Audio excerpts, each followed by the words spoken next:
Please, I can't remember. I think it was Bubba Ray, or no, it was Devon through the table.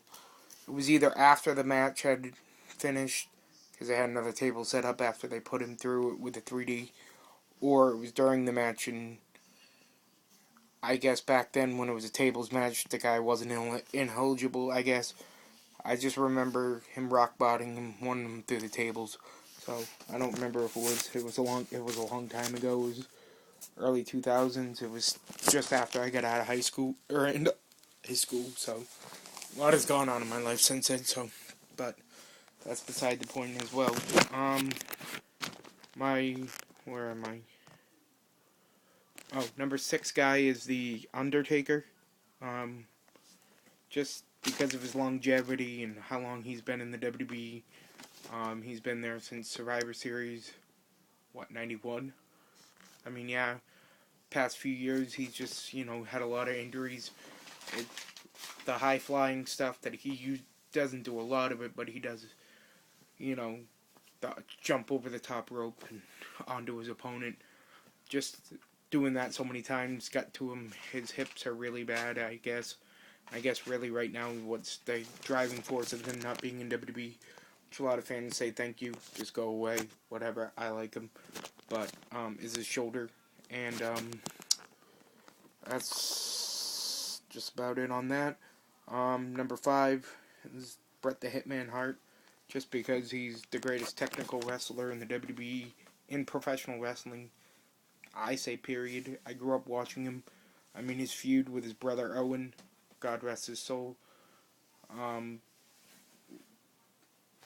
was just amazing. And the steel cage match at SummerSlam 94 was pretty cool.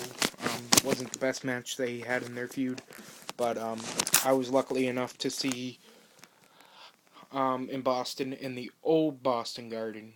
And luckily, I'm not really old, but I'm old enough to have remembered going to the Boston Garden when I was younger. The original Boston Garden is no longer there. It was a dump hole, but it was a great place to go watch wrestling. It was an eerie place. It was cold. It was damp. It wasn't a dump hole like I said, but it kind of was. But it was Boston's historic place. It was just all the championships that had been won in that place by both the Bruins and the Celtics, and all the wrestling matches that took place in that. I got to see Bret Hart versus Owen Hart, WrestleMania 10 Revenge Tour. I don't remember the date, it was so long ago, but and the thing was, my sister was there. She was still watching wrestling at the time, and Bret Hart got out of the ring after beating Owen. He was had so amped up from beating him in the wrestling match, and just a crowd, that he grabbed my sister's arm and actually pulled it back and actually broke her arm. Um, my dad was more concerned on getting my sister to the hospital instead of, a lot of people say, oh, why don't you go sue WWE? And, I say, you know what, he got caught up in the moment. It's not like he purposely looked at her and was like, I'm going to break her arm. You know, he was just amped up.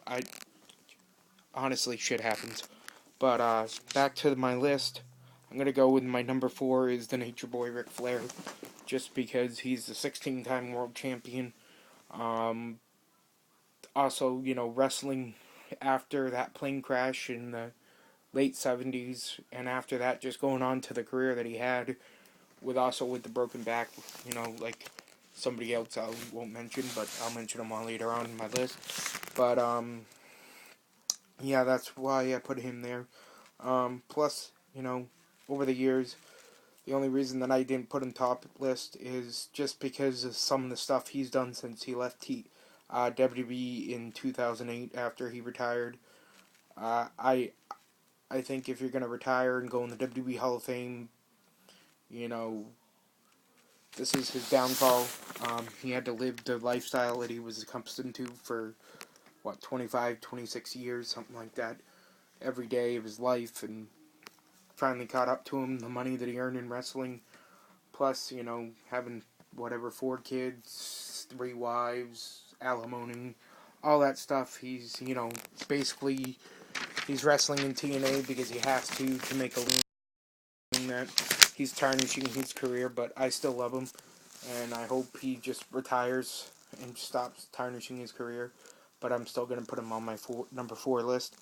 Um, my number 3 guy is Stone Cold Steve Austin. I grew up in the early 90s watching wrestling. I mean, I started watching in the late 80s. I was born in 84, so I started watching, wrestling, after church on Sundays in my underwear in front of the TV when I was like 3 or 4, and I grew up watching Hulk Hogan as a champion. Again, I didn't put him on my list. I was going to, but just what he's done to, you know, how he's acted over the years, I can't put him on my list. I love him to death. I mean, I met him a few times. He's an awesome guy. I've seen him a couple times live. I mean, not meet him. I've only met him once. I met him with his daughter Brooke, and in Concord, New Hampshire. But that's beside the point. But back to my list: Stone Cold Steve Austin. I mean, just all the stuff that he did with Mr. McMahon and the whole Austin 316. It means I just whipped your ass. The middle fingers, the beer truck incident, the Zamboni. Um, the moment that I remember that I actually got to see live. I've gotten to see a lot of good moments live, and one of the ones wasn't in the ring, but it was outside of the arena that I was at the night where he threw it was supposed to be the Intercontinental title over the bridge in Durham, New Hampshire, at the University of New Hampshire in Durham, New Hampshire, like I said, over the bridge. I guess it was the Intercontinental title, I guess, but I don't really think it was, but that's beside the point. Let's get to my next person on my list. My number 2 guy is Triple H. I put him as number 2.